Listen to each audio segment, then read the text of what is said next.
Ötən ilki keçid balı ilə müqayisədə bu il 3-cü qrupda bəzi ixtisaslarda keçid balları 3-5 bala qədər artacaq.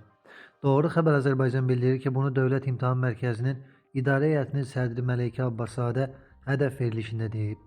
Onun sözlərinə görə ikinci ixtisas qrupunda bu vəziyyət təxminən əvvəlki kimi olacaq.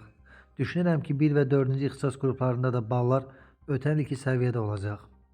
DİM sədri əlavə edib ki, ümumilikdə müsabiqəyə yalnız 200 baldan ya da müəyyən istiqamətlər üzrə 150 baldan yuxarı nəticə göstərən şəxslər buraxılacaq. Abbaszadə qeyd edib ki, ümumilikdə kimlərin müsabiqəyə buraxılması ərizə verənlərin sayından asılı deyil. Bütün imtahan nəticələri elan olunandan sonra müqayisə edilə bilər ki, müsabiqəyə kimlər buraxılsın. Müsabiqəyə isə 2 imtahan nəticəsinə görə 200 baldan çox bal toplayan abituriyentlərin sayı təsir göstərəcək. O əlavə edib ki, birinci cəhd imtahanında 3-cü qrupda 1000-dən çox abituriyent 600 baldan yuxarı nəticə göstərib.